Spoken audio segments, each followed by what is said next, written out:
Hey everyone, Mr. Skelton here. We are starting Unit 2, so this is Unit 2 in Lesson 1, so our second unit of the year.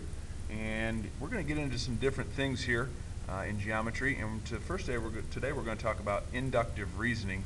And basically, inductive reasoning is something you do all the time. It's basically logic or thinking about patterns that you observe. And this happens all the time. You know, basic ones would be like a traffic light. You know, when the light turns yellow, what do you know is going to happen next? You know that you should probably slow down. Some of you will speed up, but some of you should slow down, and then you're going to get a red light next. That is a pattern that happens over and over, and you know that that light is going to turn red, unless it's like a blinking yellow or something like that, right?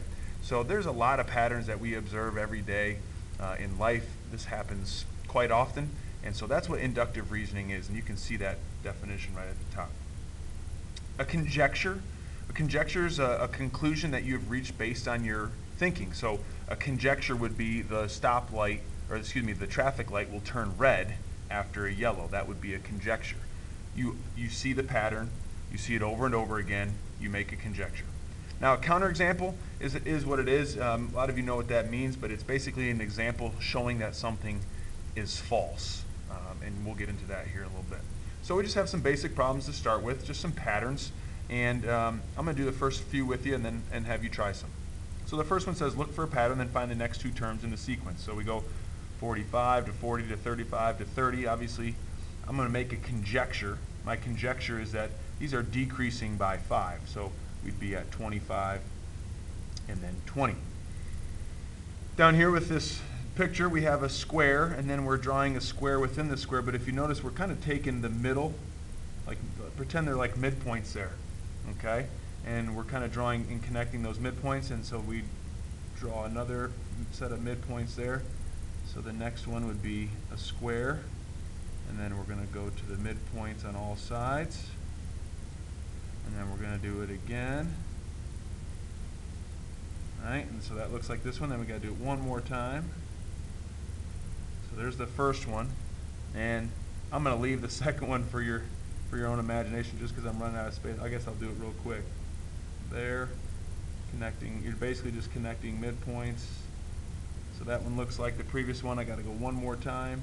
It's getting small, so it looks something like that. All right, go ahead and hit pause. Try the next two on the right. Look for a pattern. Make a conjecture. See if you can find the next two terms.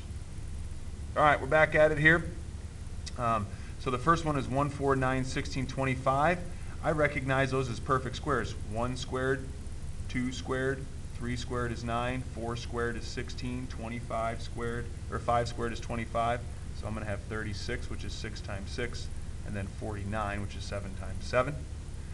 This one here is a little trickier. Basically what you're doing is timesing this by 2 to get the next term, and then 2 times 3 to get 6, 6 times 4 to get 24, 24 times 5 to get 120. So 120 times 6 is 720. 120 times 7 is 5,040. All right, so that one's a little trickier. Okay. Now at the bottom, kind of a broader question with 4 parts to it. The question here is at the top. It says, how quickly can you find the sum of the first 1,000 even integers? So that's like, sum means to add, even, all the way to the first 1,000. So 2, 4, 6, 8, 10, 12, 14, 16, so on and so forth, and all the way to the first 1,000 integers. That would take you a long time to do by hand. So let's see if we can find a pattern, all right? So for the first term would just be a 2. I'll zoom in here a little bit for you. Okay, see if I can fit this all in. Maybe take it out just a little bit here. There we go. Sorry, trying to make this even for you. And then the second term would be 2 plus 4, right? So that equals 2, that equals 6. The third term would be 2 plus 4 plus 6, and that should equal 12. I'll go one more. My fourth term would be 2 plus 4 plus 6 plus 8, and that would equal 20. Now I'm going to look at my 2, my 6, my 12, and my 20 and see if I can find a pattern. And basically, I can, if I go 1 times 2, and then 2 times 3, and then 3 times 4, I'm basically, the number in front, the 1, is representing my first number, or my first term in the sequence, right? So what I mean by first term, like 2 plus 4 plus 6 plus 8 plus 10 plus 12, dot, dot, dot, dot, dot, right? All the way to the first 1,000. This would be my first term, number 2. Number 4 would be my second term in this sequence, right? 6 would be my third term. So that's what I'm talking about when I say this 1 here represents the first term. My 2 here represents my second term. My 3 here represents my third. So for the 20, I'd go 4 times 5. So it's basically, to make a conjecture, I see a pattern. My pattern is going to be this, n, which stands for term.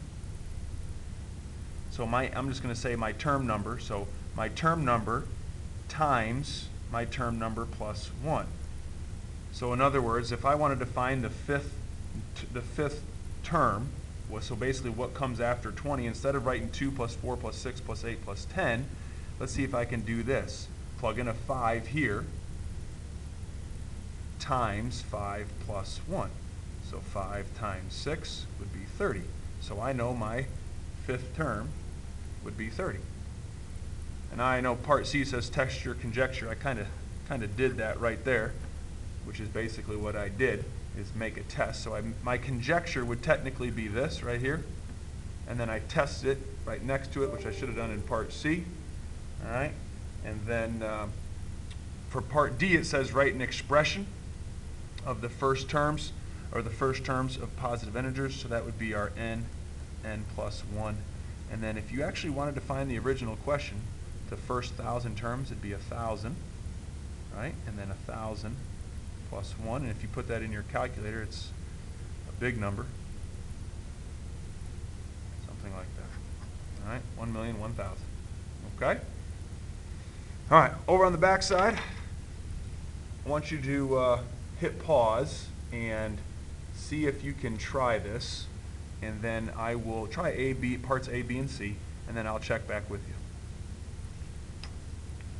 Okay, so it says use your previous answer to make a conjecture about the sum of the first 1,000 odd integers. So if you recall, let's do this real quick. This would be your odds. So 1 and then 1 plus 3 would equal 4, right? We're kind of going down the same path we did. Okay, so on and so forth. So we got 1, 4, and 9. And it says use your previous answer. Now our previous answer was our n plus 1. That's what we found to work for the first 1,000 even integers. So we want to see if this is going to make, if we think this is going to work. Now it says, how do we show that this is false? Well, that's when we use what's called a counterexample. So let's just take a look. Our fourth term in this situation of the odd integers, if we're using our previous answer, should be 4 and then 4 plus 1. Now 4 times 5 is 20. Well, let's just double check. 1 plus 3 plus 5 plus 7. Let's add those up. 1 and 3 make 4. 4 plus 5 makes 9. 9 and 17 make 16. So we got a problem here. That means that this, the n plus 1, does not work for the 1,000 odd integers. It worked for the even, but not the odd. Okay? So that's an example of using a conjecture and showing and making a counterexample to show that your conjecture is false. We just proved that this does not work. This n times n plus 1 does not work for the odds. Okay? Here's another example of a counterexample. It says Billy makes a conjecture that any 3 points can be connected to form a triangle. Do you agree or disagree? If you disagree, show me why. Give me a counterexample of why you think that's false. Now, if you say true, then you don't have to put anything down. You say, no, it's true. 3 points, 1, 2, 3. Does that make a triangle? Yep. How about these 3 points?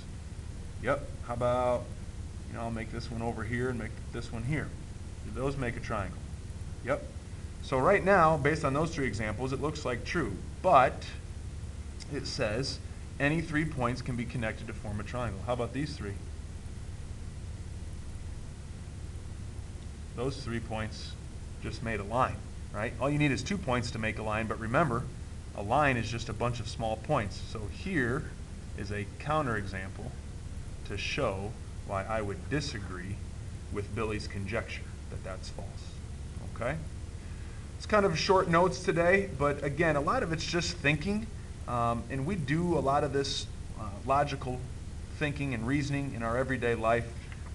And so today's lesson again was on inductive reasoning, just looking at some patterns and seeing if those patterns, if you can come up with an equation when we're dealing with math, or if you can come up with a conjecture is what we call it, to make that reasoning hold true, okay?